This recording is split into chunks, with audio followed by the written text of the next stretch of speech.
After years of losing people because of the recession, Michigan has finally started to grow again. A new report prepared by the state predicts Michigan's population will top the 10 million mark by the year 2010.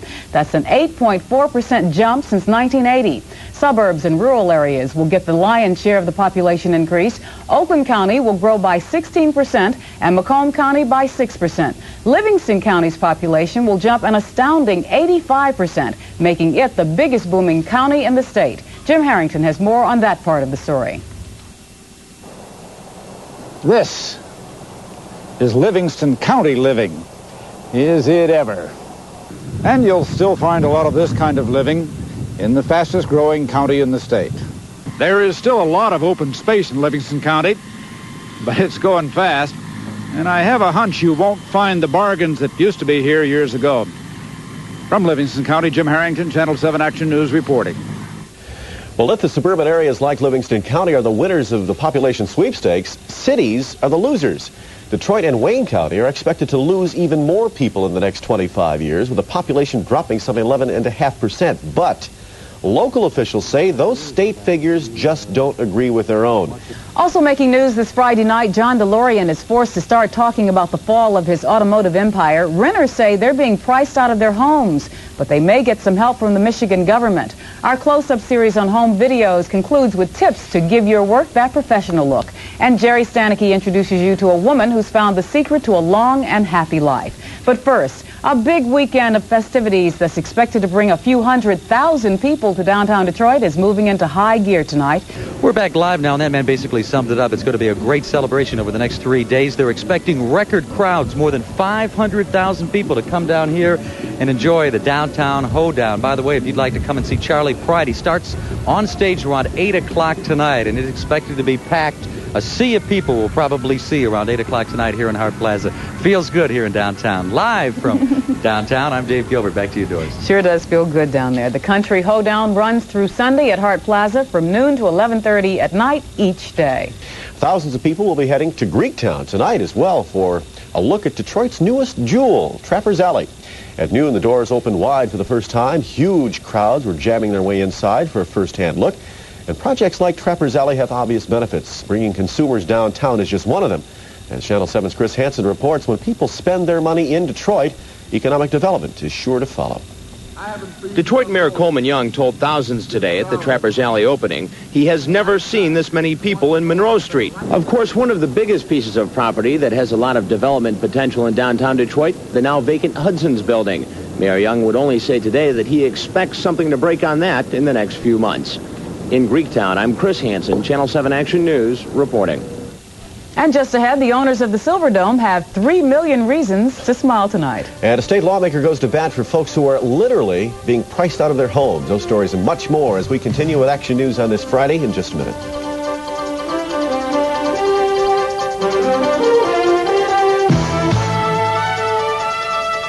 There is some good news tonight coming from the weather-ravaged Pontiac Silverdome. Channel 7's Eric Smith reports not only is the repair work on the damaged roof coming along, the insurance company is doing its part to help.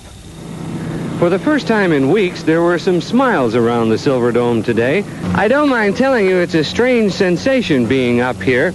It's hot and the sun almost blinding on this white material, a little like those moonwalk rides in an amusement park. The dome roof, well, as you can see, everything is on schedule, and hopefully in June, they'll turn the air on and the roof will be raised. From Pontiac, I'm Eric Smith, Channel 7 Action News, reporting. Certain things wear out as they get older, while things like wine mellow and improve with age. Well, tonight, Channel 7's Jerry Stanicky has found a local woman who has toiled in the vineyard of life and is now harvesting the bounty of the Spirit. What a wonderful way to put it. Yes, it is, and she is profound, and she is indeed a real lady.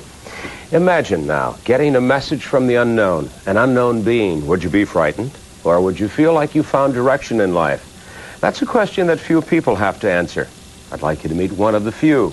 Her name, Lena Dorrance. My hairs are getting thinner. There's more wrinkles in my face. And when I walk down the street, I no longer walk with grace. My eyes are getting dimmer. I can't hear what people say. Yet I'm thankful to be living every moment of the day. For so many people seem to need a service I can give. So I forget the handicaps and thank God that I live. I forget the handicaps and thank God that I live. A lyrical soul. What a way to go through life. Enjoy your life. That's Lena Dorrance.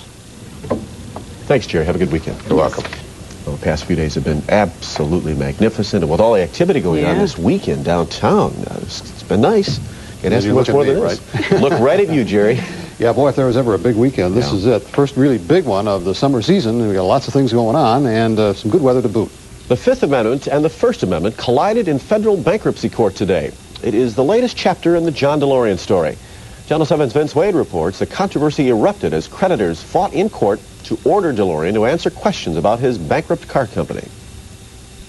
John DeLorean's attorney, Howard Weitzman, was before federal bankruptcy judge Ray Reynolds Graves today, arguing that DeLorean shouldn't have to answer a series of questions in the bankruptcy case because the answers may be incriminating and might be used against DeLorean in an ongoing federal grand jury investigation. Meanwhile, the Detroit federal grand jury investigation of John DeLorean's tangled finances, the one that created the uproar over his Fifth Amendment rights in the first place, is continuing. No word yet on when or if the grand jury will return an indictment against John Z. DeLorean. In Detroit, Vince Wade, Channel 7 Action News, reporting. Let's go down to Joe Louis Arena now. Jay Berry standing by, going to do the sports live and see the Celtics. They're behind you there, Jay, getting ready for the big game tonight. This is it for the Pistons. Oh, it certainly is. And that song, what was it, Anticipation? Plenty of that tonight. Good evening, everybody. Yes, this place will be filled to the rafters tonight. Yes, Isaiah has his jersey and game face on. Yes, my Pistons will do it, but no tuxedo for Chuck Daly. Come on in, Chuck. Let's talk about that. How did this whole thing come about with the tuxedo? Well, in reality, I've always wanted to do it. Never had quite the courage, but I've got it back there. It's just a case of whether I'm going to do it or not. We'll have to wait and see. That hot new food fad, Cajun cooking, has the spotlight again on our Friday feast. Tonight we're going to have the last of our reports that were taped in Louisiana. And, of course, Jack McCarthy is here with an introduction for a very particular, unusual recipe. Well, Rich, you're going to have to be a little bit open-minded about, this is not your ordinary burger that we're talking about. Actually, it isn't, I guess, any more far-fetched than some other exotic foods, particularly those in its category, like frog legs or crawfish or oysters. It's just the name, maybe, that takes a little bit of getting used to. Our recipe is for alligator. And now ABC's World News Tonight on WXYZ TV Channel 7 in Detroit.